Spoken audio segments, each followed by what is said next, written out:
할렐루야. 이 어려운 코로나 시대에 용기와 힘을 내시고 주님 모시고 살아가는 우리 성도가 다 되어 내게 오는 여러 가지 어려움, 우울증 이런 문제가 다 해결되고 주님과 동행하는 역사의 길을 간절히 바랍니다.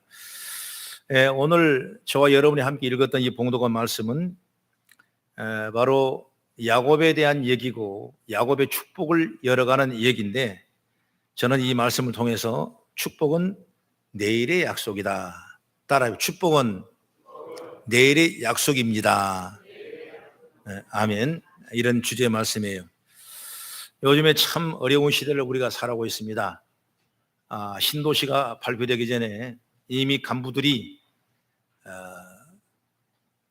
그 신도시가 계획이 됐다는 사실을 알고 땅을 미리 사서 그리고 많은 차익을 남기고 투기하는 일들이 지금 온 나라에 뉴스를 보면 번복을 하고 있습니다. 참으로 우울한 뉴스가 아닌가 싶어요. 뿐만 아니라 이 어려운 시대가 되다 보니까 보험료를 타기 위해서 여러 가지 자해를 하고 보험 사기를 해서 사회에 악이 되는 그런 일들을 우리가 많이 요즘 보게 되고 있습니다. 또 뿐만 아니라 어제 나온 뉴스를 보니까 파이널 인터넷 뉴스인데요. 어제 하루만 보이스피싱으로 손해본 서울 지역의 사람이 9억, 작년 한 해 동안 9,049건이 발생해서 2,228억 원이 손실을 받는 엄청난 이런 보이스피싱이라는 이런 어려움이 우리에게 도전되고 있는 것입니다. 여러분, 왜 이 말씀을 제가 드립니까? 바로 강도가 따로 있겠습니까? 어찌보면 이 사람들이 강도고 이런 일을 저지른 사람이 강도예요. 땀 흘려 일하지 아니하고 노력하지 않고 거저 먹으려는 사람이 강도가 아니면 누가 강도가 되겠습니까? 그러므로 사람이 복된 인생을 살려면 기본적으로 건전한 가치관과 함께 힘써 일하며 근면의 정신으로 살아가는 것이 인생의 가장 귀한 덕목인 줄로 저는 믿습니다. 여러분, 이건 신앙 안에도 똑같은 거예요. 하나님께서 우리에게 복을 약속하시고 복을 주시는 건 분명하지만 그러나 그 복이 그냥 글로 들어오는 건 아니에요. 노력에 비례해서 그 복이 내게 될 것이 있고 안 될 수도 있는 것입니다. 그러면 하나님의 도우심과 인간의 노력이 일치될 때 비로소 하나님의 축복이 내 것이 된다는 사실을 우리는 깨달으기를 간절히 바랍니다. 성경의 예를 보면 아브라함을 하나님 부르실 때 창세기 12장 1절의 말씀은 너는 본토 친척 아비집을 떠나 내게 지시할 땅으로 가라 이렇게 했어요. 바로 아브라함이 이 말씀을 듣고 아브라함은 어떤 조건을 세우냐, 내가 하늘의 별들과 같이 많고 후손이 조상이 되겠고 바닷가의 모래같이 무수한 후손이 조성되겠고 적과 꿀이 흐르는 가나안 땅을 내게 주겠다 이렇게 말씀했어요. 그 말씀을 듣고 그대로 순종했어요. 그래서 4절의 말씀 보니까 아브라함이 하나님의 말씀을 따라 가더라 이렇게 나옵니다. 그 결과로 아브라함에게 하나님의 약속이 이루어지게 되고 우리가 말하는 믿음의 조상이 되게 되고 창세기 12장 근거로 해서 믿음의 역사가 이루어지는 걸 볼 수 있는 겁니다. 여러분, 이처럼 성경에 나타난 모든 위인들의 발자취를 보면 하나님과 그 축복, 그 인간의 노력이 어우러져서 축복이 성취된다는 사실을 우리는 깨달자 그 말이에요. 이 공식을 떠나서 축복이 성취된 예는 한 건도 없어요. 그럼 하나님 우리에게 주시고자 하는 계획들, 그 축복들을, 그 약속들을 우리가 믿고 그 믿음을 가지고 열심히 노력하면 이것이 일치가 되면 쉽게 말하면 우리 형통하다 이렇게 말을 할 수가 있는 거예요. 그러나 오늘 이 설교 말씀을 통해서 우리 성도들이 다 은혜를 받으시고 형통의 축복이 열리는 역사가 있기를 주의 이름으로 축원합니다. 오늘 본문을 우리 읽었지만 가만히 보면 축복과 노력, 즉 하나님 편의 축복과 야곱의 20년간의 뼈를 깎는 천고만신의 각고의 노력이 합해져서 마지막 축복이 성취되고 그리고 야곱에게 두 때, 세 때 큰 물질의 복을 받는 것을 보게 되는 것입니다.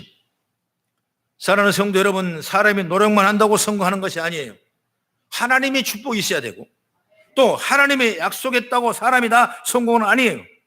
믿음을 가진 사람이 그만큼 노력을 열심히 해야 그 믿음을 통해서 하나님 우리에게 더 큰 은혜와 축복을 주실 줄로 믿습니다.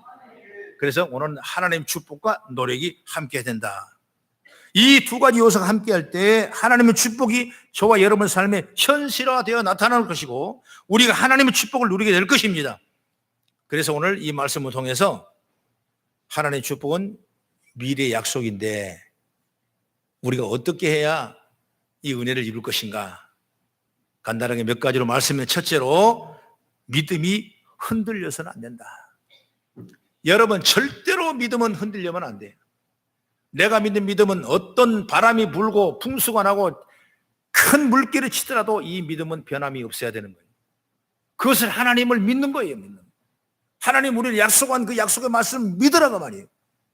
그 믿음이 우리에게 결국 축복이 되게 되고 그 믿음 때문에 내가 노력하게 되고 열심히 하게 되고 하나님을 인정하고 의지하는 환경을 통해서 우리에게는 결국 축복이라는 열매를 저 여러분들에게 하나님이 선물하게 될 줄로 믿습니다. 여러분 성경을 보면 요셉이라는 사람 우리를 많이 예를 드는데 요셉이 어땠어요? 그런 꿈을 꿨는데 정말 아버지도 내게 절을 할 정도로 형제가 다 나를 아주 위대한 꿈을 두 번이나 연속 꿨어요. 이런 좋은 길목이 어디 있겠습니까? 그런데 그 꿈속에 꿈을 꿨던 요셉의 현실은 어떠냐 말이에요. 노예로 팔려갔어요. 형제에 죽이려고 그랬는데 마침 유다라는 사람이 그 형이 네 번째 형이 유다가 뭐라 그랬냐. 그래도 우리 형제인데 어떻게 죽일 수 있겠느냐. 차라리 노예 시장에 팔아버리는 게 낫지 않겠냐. 이렇게 해서 간신히 목숨을 건져서 노예로 갔습니다. 그리고 애굽으로 내려갔어요. 여러분 노예가 그냥 쉽습니까? 여러분 노예는 사람이 아니에요.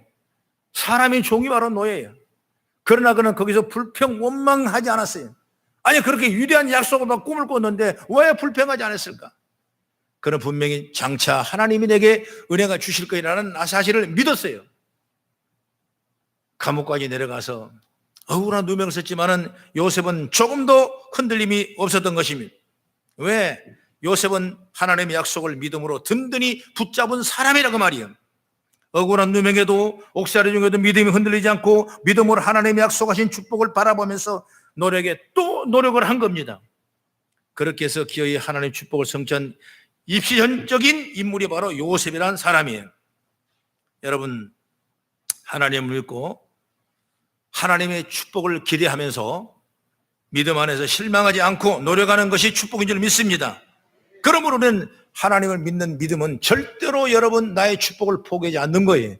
이 말은 뭐냐? 하나님 약속을 절대로 포기하지 않는 거예요. 세상에 어떤 풍랑을 만날지라도 하나님이 내게 주신 약속의 축복을 절대로 포기하지 아니고 흔들림이 없는 역사가 있기를 간절히 바랍니다. 믿음 안에서 신앙적인 노력을 경주하는 사람은 하나님이 약속하신 축복이 현실화될 때까지 그 약속을 내가 누리며 행복해질 때까지 절대로 포기하지 않은 줄로 저는 믿습니다. 이런 믿음이 여러분에게 있기를 바랍니다. 그리고 노력의 믿음을 더하십시오. 이것이 세상에서 가장 강력한 축복의 도구입니다. 아무리 어렵고 힘들할지라도 하나님의 약속을 굳게 붙잡고 믿음으로 노력하십시오. 그러면 하나님께서 그 믿음의 노력을 보시고 약속하신 축복이 성취될 수 있도록 도와주도록 하나님이 인도하게 될 줄로 저는 믿습니다. 그 다음에 두 번째 뭐냐면 말씀의 절대적 순종이 필요하죠. 절대적 순종. 인간의 욕심은 하나님의 뜻에 대한 불순종, 순종, 어떤 것이 맞을까? 순종 쪽으로 가야 되는가? 불순종으로 가야 되는가? 우리를 유혹해요. 축복을 주시는 권한이 하나님 앞에 있다면 하나님의 뜻대로 노력을 해야 진정한 축복을 누릴 수 있는 것입니다. 그럼 불순종이 뭐냐? 불순종은 어디서 오느냐? 바로 우리의 욕심에서부터 시작하는 것이 불순종이에요. 우리 욕심만 없어지면 우리는 불순종에 걸어갈 수가 없는 거예요. 그 불순종은 욕심 때문에 우리에게 일어나는 것입니다. 욕심은 하나님 뜻을 거부하게 되고 불순종하도록 우리를 유혹하는 거예요. 그래서 물질을 가진 듯 하는데 마음의 평안과 기쁨이 없는 겁니다. 때로는 소유는 넉넉한데 곁에 머물러 있는 것이 불행이라는 저주의 딱지밖에 없는 것입니다. 이 말은 뭐냐면 우리에게 진정한 안식이 없고 우리 기쁨과 자유와 쉼이 없는 거예요. 사람이 욕심을 따라 살면 반드시 그 뒤를 죄라는 놈이 따라붙게 되어 있는 것입니다. 그나마 알량하게 있던 그 물질도 조금도 여러분 우리 것이 되지 못하고 결국 사라지게 되고 그 물질이 자식을 망치고 급기야는 집안을 망쳐놓는 것입니다. 여러분 이 세상에 우리가 누릴 수 있는 하나님 주신 진정한 축복이 이건 뭐냐겠냐? 그건 바로 하나님 우리 마음에 평안과 행복을 주시는 거예요. 우리에게 행복이 없으면 안 돼요. 행복이 어디서 옵니까? 여러분 넉넉한 물질만 채워주면 나는 행복하다고 이렇게 생각하는 사람이 있을 수 있습니다. 여러분 물질을 내가 가만 보면 우선은 편해요. 남한테 인정을 받고 내가 쓰지 못하도 내 창고에 가득 있으면 좀 넉넉한 마음이 생겨요. 그러나 여러분 그 물질은 우리에게 아무런 도움이 되지 않는 사실을 아시기 바랍니다. 하나님께서 주시는 우리가 이 세상에 누릴 수 있는 진정한 축복은 바로 행복이에요. 행복. 그래서 물질이 우리를 행복하는 것이 아니라 그 물질은 우리의 행복을 채워주는 잠깐의 연약한 요소일 뿐이지 그것이 우리 전부가 아니라는 사실을 우리는 많이 깨달은 지혜가 일리게 되는 것입니다. 여러분 고래등 같은 집에 없는 것이 없이 다 갖춰놓고 산다 할지라도 행복이 하지 못한다면 그것은 축복받은 것이 아니에요. 은행에 억만금을 넣어놓고 있으면 뭘 합니까? 기쁨이 없고 즐거움이 없다면 그 돈은 우리에게 아무 소용이 없는 거예요. 이 말을 다시 말하면 어떤 환경, 어떤 여건 속에서도 내 안에 행복의 안식을 차지해야 돼. 그 행복을 누가 주느냐? 물질이 주는 게 아니에요. 건강에 행복 주는 것이 아니에요. 여러분 건강하지 못한 사람도 불구의 몸을 가지고 있어도 그 마음에 천국을 이룬 사람이 얼마나 많습니까? 그게 바로 행복인 줄 믿습니다. 여러분 행복하십니까? 할렐루야. 그건 축복이에요. 지금의 삶이 하나님이 주시는 기쁨으로 충만하다면 그건 축복입니다. 여러분들이 축복의 삶을 살기를 원한다면, 행복해지기를 원한다면 축복의 권세가 있고 인생의 진정한 행복과 기쁨을 선물하시는 하나님의 뜻에 말씀에 따라 순종하기를 간절히 바랍니다. 욕심을 물리치고 다만 하나님 뜻에 순종하면 우리 하나님이 그 인생을 책임져 주실 줄로 믿습니다. 여러분 기억하시기 바랍니다. 축복은 순종을 통해서 옵니다. 할렐루야. 순종을 통해서 오는 거예요. 욕심대로 순종이 아니라 하나님의 말씀과 하나님 뜻에 대한 순종이죠. 축복은 하나님께로부터 오기 때문에 하나님 뜻에 순종하지 않으면 우리 몫에 어떠한 축복도 없는 것입니다. 그러므로 축복은 순종하는 자의 것임을 기억하시기 바랍니다. 아브라함을 보시고 요셉을 보고 여러분 다윗을 보십시오. 그들은 인간의 모습을 볼 때 완벽하지 못했지만은 저들이 얼마나 순종한가를 노리겠습니까? 여러분 이 세상에 받을 축복 그리고 저 천국에 갈 수 있는 축복, 이 모든 것이 순종하는 자를 통해서 일어난 줄 믿으시기 바랍니다. 그것은 뭐냐? 바로 말씀을 따라 순종하는 거예요. 세상을 따라가는 것이 아니라 말씀을 따라 순종해 나가면 하나님께서 우리의 길을 열어주시고 땅에 신령한 기름진 복과 땅에 하늘의 신령한 복을 저와 여러분들에게 주신 줄 믿으시기 바랍니다. 우리가 쉽게 말하면 구원 문제도 마찬가지.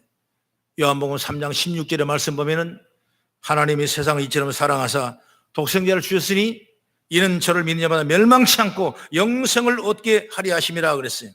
이 말씀 보면 저를 믿는 자마다 이렇게 말씀해요. 조건이죠.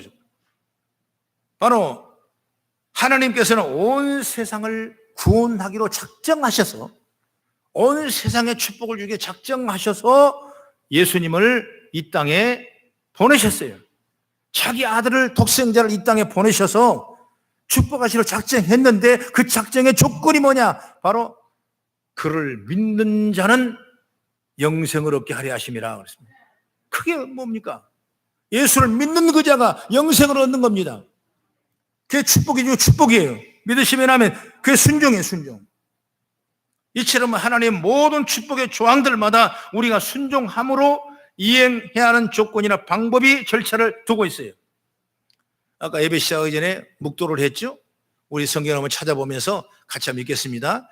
신명기 28장 1절부터 3절까지만 읽겠습니다. 시작. 내가 내 하나님 여호와의 말씀을 삼가 듣고, 신명기입니다. 내가 오늘 내게 명하는 그 모든 명령을 지켜 행하면 내 하나님 여호와께 너를 세계 모든 민족에 뛰어나게 하실 것이라. 내가 네 하나님 여호와의 말씀을 청종하면 이 모든 복이 내게 임하며 내게 이르리니 성읍에서도 복을 받고 들에서도 복을 받을 것이냐. 할렐루야. 가정의 축복도 마찬가지예요. 예배에서 같이 봅니다. 6장 1절부터 4절까지 시작. 자녀들아 너희 부모를 주 안에서 순종하라. 이것이 옳으니라. 내 아버지와 어머니를 공경하라. 이것이 약속이 있는 첫 계명이니 이로써 내가 잘되고 땅에서 장수하리라. 또 아비들아 너희 자녀를 노엽게 하지 말고 오직 주의 교훈에 훈계로 양육하라. 아멘. 이것이 가정을 행복하게 하는 방법입니다. 한번 잘 놀러 갔다 오는 것이 중요한 것이 아닙니다. 평소에 이런 하나님의 말씀에 순종하고 각자 자기 위치에서 서로를 대하는 것이 여러분 중요한 거예요. 이게 하나님이 우리가 주신 축복이에요. 여러분 사업하는 분도 마찬가지입니다. 똑같아요. 하나님은 어떻게 말씀합니까? 잠언서 21장 6절 한번 찾아봅니다. 시작.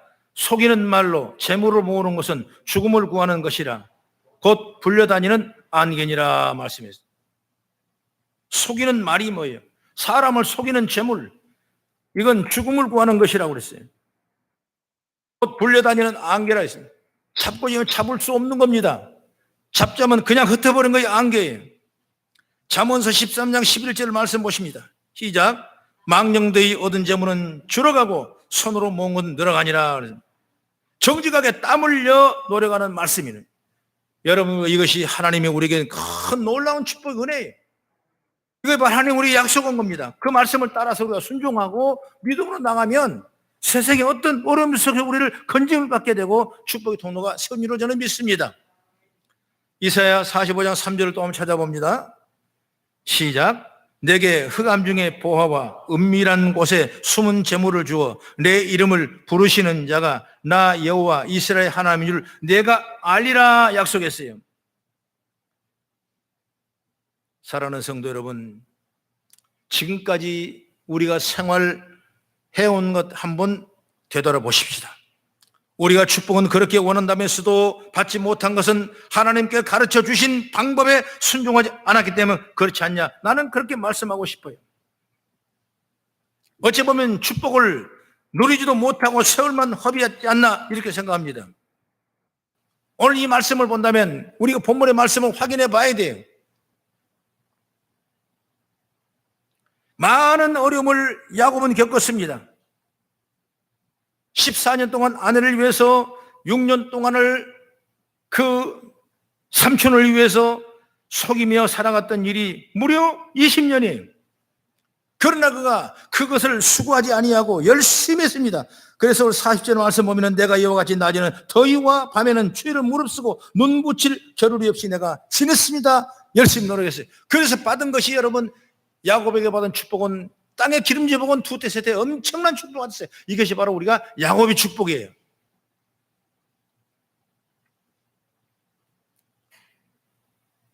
우리가 지난 일을 생각해 보면 하나님의 말씀에 따라 믿고 순종할 때 하나님이 우리에게 복 주신 거예요.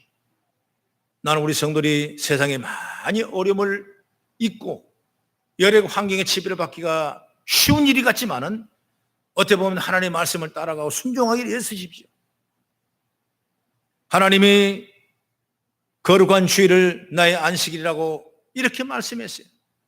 여러분 그 주일을 거룩하게, 주일을 기쁘게, 주일을 감사하게, 주일을 주님의 날이라고 믿어지고 다짐하며 나가는 그런 믿음의 시간들이 우리에게 있기를 간절히 바랍니다. 여러분에게 수입이 있다면, 내게 조그마한 일이 생겼다면 그걸 주님에 드릴 수 있는 그 믿음도 우리에게 필요한 거예요.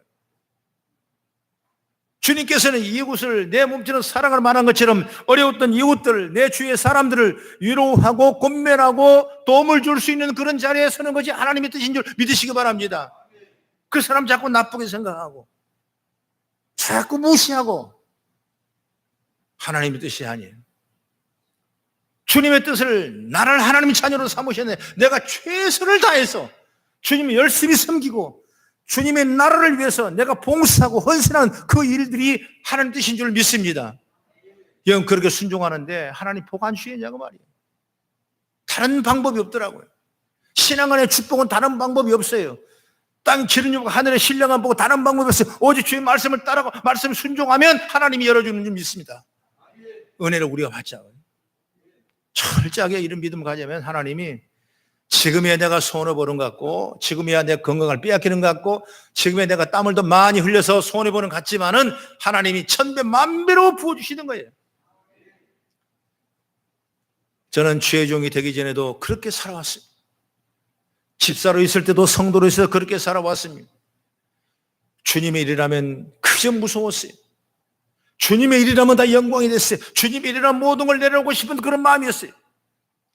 하나님이 그걸 보시고 축복하시더라고요. 여러분 우리가 이 생각을 가지고 나간다면 우리 거성교회는, 한국교회는, 세계교회는 하나님의 큰 영광과 축복이 되게 된 줄로 믿으시기 바랍니다. 그렇다 보니까 우리는 날마다 감사하게 돼요. 할렐루야. 여러분 감사가 얼마나 귀한 일인지 몰라요. 그래서 넘치게 감사하라. 골로새 2장 7절의 말씀 보면은 믿음에 굳게 서서 감사함으로 너희가 넘치게 하라, 이런 말씀이 있어요. 얼마나 축복입니까?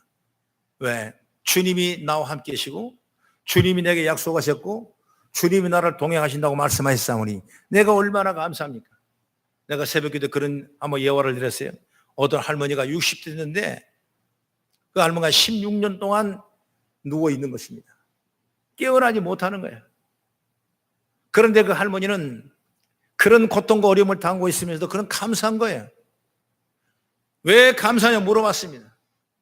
그 할머니 하는 얘기가 내가 손가락으로 성경장을 넘길 수 있는 힘이 있으니 감사하지 않냐. 내가 밥을 누워서 먹지만은 이 밥을 먹고 내가 힘이 나는 거 감사해요. 하물며 하나님이 나를 이렇게 붙들고 계시는데 감사하냐. 그러니까 우리가 생각해 감사 조건이 전혀 되지 않은데도 불구하고 그런 감사를 찾은 거예요.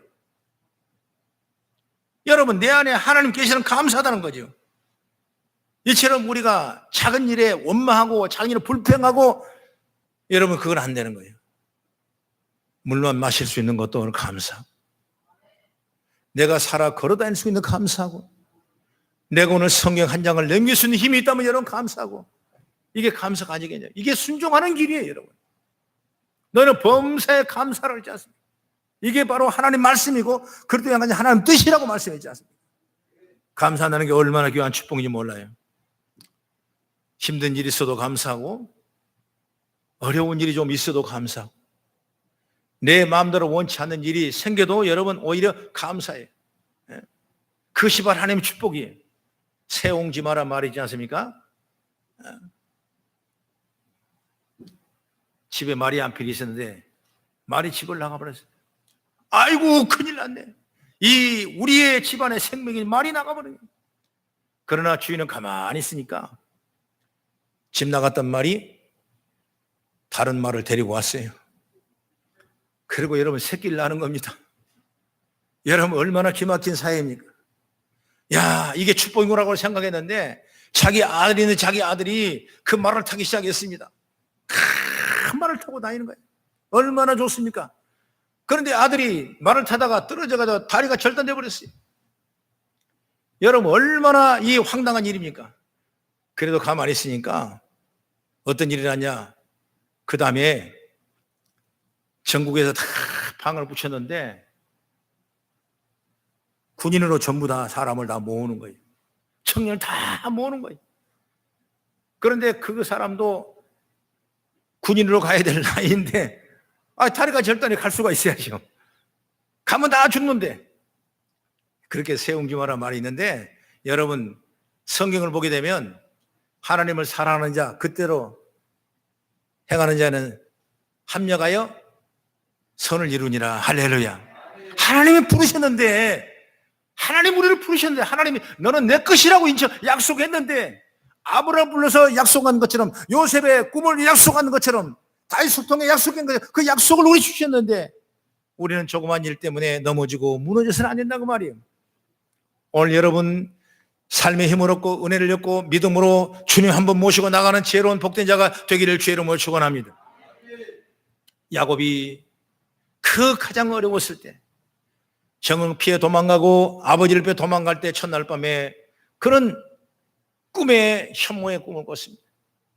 사닥다리가 위에서 내려오더니 천사가 오르락 내려가면서 이 고독한 이 야곱을 만나주는 거예요. 그랬을 때 야곱은 거기서 하나님을 만나고 서원합니다. 하나님, 내가 이 땅을 떠나지 아니하고 다시 올 때까지 주의 말씀을 지키겠나이다. 내가 당일에 11조를 드리겠나이다. 이 베개 뱉던 돌을 제단을 삼고 내가 아버지 앞에 예배드리겠나이다. 그런 믿음이 세상을 열심히 살면서도 항상 그 마음이 있었던 거예요. 결국 그 약속이 이루어져서 야곱이라는 이름이 이스라엘로 바뀌어지는 놀라운 은혜를 입은 줄 믿으시기 바랍니다. 하나님은 다 합력할 선을 이루는 거죠. 오늘 주의 나라가 있기를 간절히 바랍니다. 여러분 일상생활 하시면서 내 마음에 안 드는 일이 있어서 속상하고, 또 내 힘대로 되지 않아서 안타까워하고, 내가 받은 복은 이것밖에 안 되는가, 내가 평생 60년, 70년, 30년을 내가 믿었는데 주님이 내게 축복한 이것밖에 안 되는가, 이렇게 근심하고 한탄할 수도 있을 것입니다. 그러나 그것은 하나님 앞에 큰 불순종의 죄를 짓고 있는 것입니다. 하나님은 장차 장래에 분명히 하나님의 놀라운 축복을 우리에게 주게 될 줄로 믿으시기 바랍니다. 교회도 마찬가지입니다. 어느 목사님께서 지난 새벽에 내가 설교했는데, 주보를 만들고 있는 사무원에게 설교 제목을 전화로 알려줬어요. 주님은 나의 목자. 이러니까 그 사무원이 확인하면 또 물었습니다. 그게 전부예요? 그러니까 목사님께서 다시 대답했어요. 그것으로 충분해. 주일 예배에 나왔더니 목사님의 설교 제목이 어떻게 바뀌었냐? 주님은 나의 목자, 그것으로 충분해. 여러분, 목사님과 전혀 상관없는 제목이 나온 거예요. 목사님은 그 말씀을 딱 묵상했답니다. 주님은 나의 목자, 그것으로 충분해? 그래, 맞다. 내게 그것으로 충분하다. 주님의 나의 목자가 충분하시지. 여러분, 세상에 어떤 어려움을 당하고 어떤 힘든 일이 있지만은 주님이 내 목자 되면 충분하시지. 할렐루야. 주님은 됩니다. 주님 한 분이면 여러분 되는 거예요. 오늘 인생을 살아가는 여러분, 세상에 우기성을 당하고 고통과 어려움 속에 있지만은 주님이 내 안에 오셔서 주님만 모시면 주님 우리의 목자가 되셔서 사망의 음침한 골짜기에도 해를 두지 않고 주의 지평의 막대가 나를 안위하시는 놀라운 은혜를 주게 될 줄로 믿습니다. 그렇습니다. 많은 성도들이 축복을 바라지만 하나님이 원하시고 가르쳐 주신 방법이 아닌 욕심을 따라 살 수 있습니다. 아무리 바쁘다고 실을 바늘귀에 꿰매야지 바늘 허리에 실을 동여매고 바느질을 못할 것입니다. 세월이 아무리 길할지라도 여러분, 하나님 말씀만 붙잡고 따라간다면, 그 말씀에 따라가면 그 말씀을 통해 하나님은 우리를 이기게 하시는 축복인 줄 믿습니다. 조금 늦어질 수가 있어요. 바늘 꿰는데 조금 시간이 걸릴 수 있어요. 그러나 꿰놓으면 분명하게 바느질을 완성하는 것처럼 오늘 하나님 말씀으로 따라가며 믿음으로 지혜를 지키면 하나님 반드시 우리에게 축복의 약속이 일어나게 될 줄로 믿습니다. 축복은 내일에 받을 우리의 약속입니다. 할렐루야. 그렇습니다. 여러분, 축복은 내일의 약속입니다. 하나님의 말씀에 순종하는 사람이 되십시오. 이렇게 하나님의 축복이 여러분의 것이 된다는 사실을 분명히 인식하고 주어진 삶을 열심히 게을르지 아니하고 노력하고 계획하고 열심히 섬기고 그리고 주어진 환경에 감사하며 나간다면 하나님은 우리에게 더 큰 축복을 우리 삶 가운데 약속으로 열매 맺게 될 줄로 저는 믿습니다. 기도하겠습니다.